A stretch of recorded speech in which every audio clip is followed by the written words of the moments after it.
Nothing in this recording is intended as investment advice, and the people in this recording may hold positions in the companies they talk about. Do not make any investment based solely on a tip or recommendation. Please do your own research. Hello and welcome to Zach's Traders Cafe. I recently spoke with Dr. Kerim Sener, who is Managing Director at Ariana Resources, asking him about progress at the Mineral Exploration, Development and Production Company with Gold Project, interests in Africa and Europe. Recent news from your company centered on a summary of projects, so maybe you can just give us a rundown of that.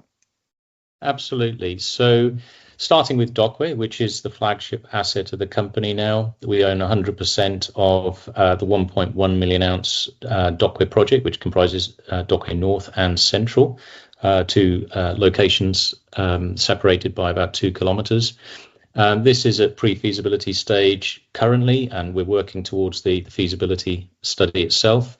We announced very recently, both through AIM and ASX, the commencement of works towards an 11,000 metre drilling programme, which will kick off with an RC programme, so reverse circulation drilling first, which is testing to a large part some of the peripheries of Dokwe from an exploration point of view, but also to provide some supporting data for the feasibility study. And that will be followed up with a drilling programme with diamond drilling, both at Dokwe Central and North, and that will provide information on metallurgy and geotechnical parameters that we have to attach to the project for the feasibility study. So quite a lot of work underway currently at Dokwe as a whole. And then elsewhere in the portfolio, the next most important thing, I suppose, for us is getting Tavşan through production in its heap leach. So the heap leach and the associated processing plant. This is a very old photograph behind me. It looks completely different now. This is from Tavşan, taken earlier this year. But Tavşan is ready to go. So it's actually been ready to go for well over a month now. We completed the cold and hot commissioning tests. The heap leach pads have been signed off by the government. We're just waiting on the final local or provincial approval to move into commercial operations. So that one we're just waiting on, and then we're ready to go, and we can start loading the stockpiled ore, and we've got hundreds of thousands of tons of stockpiled material at Tavşan already. That can get loaded onto the heap leach pads, and we'll be producing gold well before the end of this year. We are actually producing gold from the Tavşan site already, but that's in the context of the trucking operation from Tavşan to the Kızıltepe CIL plant. Kızıltepe is processing the high-grade ore from Tavşan. So we are actually producing from both locations, Kızıltepe and Tavşan, at the current time. Right. One of the reasons I wanted to speak to you is because many of your peers, obviously there are a lot of companies who are peers who are just sort of discovering gold rather than producing it, but many of your peers saw their shares finally respond to the gold price going through 3,000, and now it's 3,600, 3,700 just only in the last couple of months. So it's actually been quite a delay. The market sort of thinking it didn't really believe the gold price would go up and stay up, but it has. And so presumably, we're probably sort of double the gold price than we were a year ago or something like that. And there is, if you are getting ready for first pour and you do have 1.1 million ounces under your sleeve, presumably there should be a decent re-rate at some point soon. We strongly believe that will be the case. And it's perhaps worth pointing out that when we first started looking at the Dokwe asset and considering that as a new flagship for the company, that was back in early 2023. And that was just before the gold price had bobbed up and down for a long time, in the sort of 1,250 to, let's say, 1,350 sort of range. And then started to climb a little bit. And then from early 23, it started a marked change. And so, we then completed the acquisition of Dokwe halfway through 2024. That change increased, the rate of change on the gold price curve increased. And, it's just kept going up. So, timing wise, it's been really very very good for us to pick up an asset at that particular moment, and to be at this stage of development. This is a post PFS stage project. It's moving through feasibility. It's got a lot of exploration upside. So we've got really more than we could possibly wish for. It's a really excellent asset. Right, and so I mean, obviously, I speak to CEOs every day, and they'll always say that the stock is undervalued, etc., etc. I'm saying on your behalf that it looks as though the stock is undervalued. How much do you think that is a factor, or the history of the company is a factor in that share price being lower than maybe it should be? Is it something that concerns you, or is it something you just say, well, if you're not in the stock already, you've got an opportunity to get in on the ground floor in a very exciting gold mining company? Well, your latter point is absolutely on point. That's very much the case, and we strongly believe in the fundamentals of our business. We wouldn't be doing what we're doing unless we genuinely believed in our commodity and believed that we had the team to be able to carry a project such as Dokwe all the way through feasibility and beyond. And in the case of our historic interests in Turkey, I mean, they call Anatolia the cradle of civilization, and in our case, Turkey was the cradle of Ariana, and we can draw on that legacy. We were very successful in Turkey. In that case, we had to partner up with Turkish companies, leveraging on their skills, leveraging their capital as well, rather than having to go back to the market for. As it turned out in the case of Kızıltepe, $50 million to get Kızıltepe built, and Tavşan's been similar.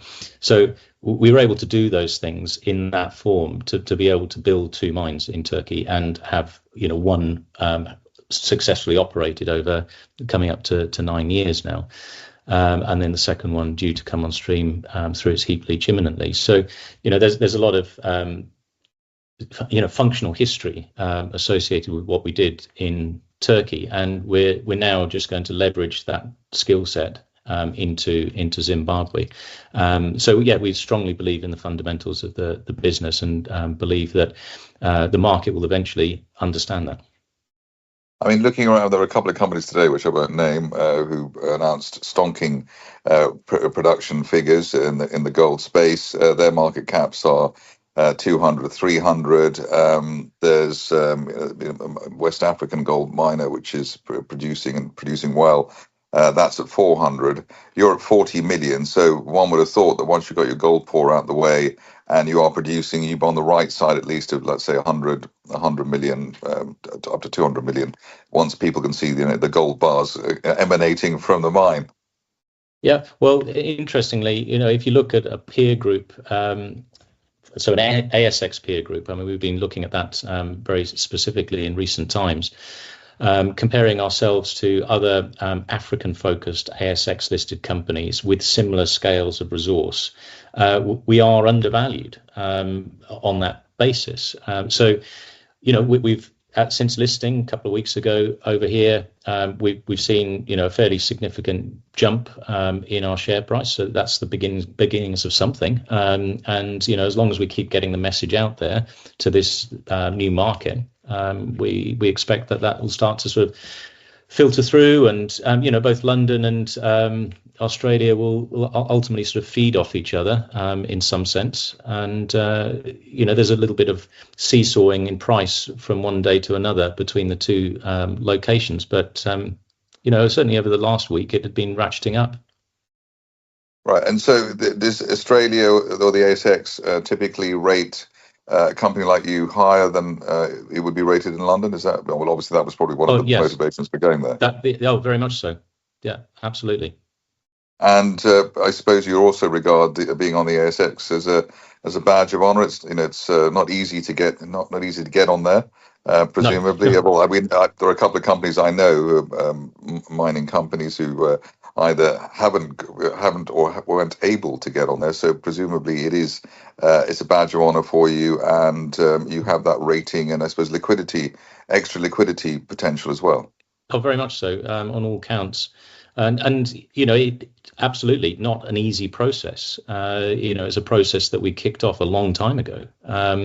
And even in the sort of the latest run at the ASX, it really took us from, let's say, March of this year all the way through to just a couple of weeks ago, as I said. So a huge amount of effort from both our team and our advisors to pull that off. And yes, I mean, you're right. It is in a sense a badge of honor, because the requirements that we have to adhere to. The ASX listing rules, I would say that they're much more stringent, and especially in the interpretation of the JORC code, which of course is what we report to, a lot more stringent and focused than we previously experienced in London. Right, so to finish off, gold going through the roof, you're heading for first pour by the end of the year. Are those the two drivers, or do you have any other special things that you think that people following your company should look out for? Yes, I mean, obviously we do have the broader portfolio, and that comprises those other assets that sit within Zenit. So the Zenit mining operations, the JV structure that we've got in Turkey, of which we own 23.5%. So Kızıltepe, Tavşan, Kızıltepe, as I said, currently processing Tavşan ore, Tavşan due to come on stream through its heap leach. But then we also have Salınbaş, which is the copper, gold, molybdenum deposit associated. It's a gold silver system associated with a copper gold moly system. And we've been drilling that. The drilling program's currently paused there. But we are expecting that program to be completed. We've been sort of waiting a little bit because of the mine build at Tavşan. But once we got that operational, Tavşan is on stream, then Zenit will be able to recommit to the completion of the drilling program at Salınbaş.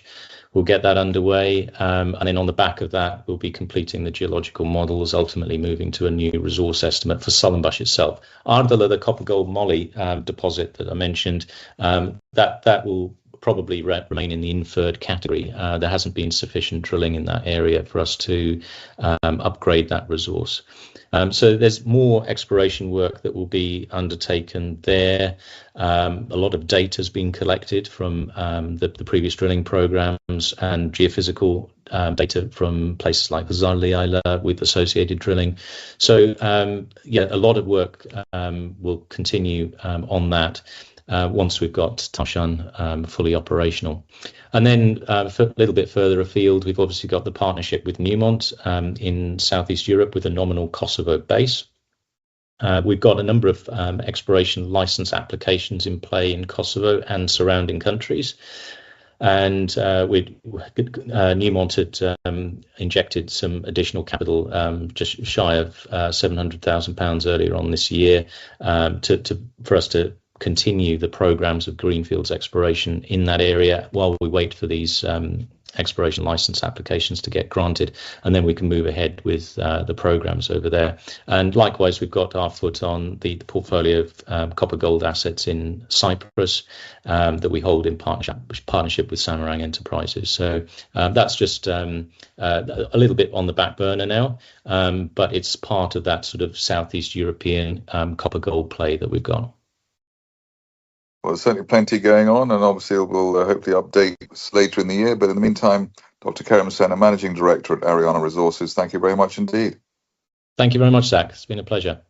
Thank you for listening. Remember to visit our website for more news and other podcasts at www.share-talk.com.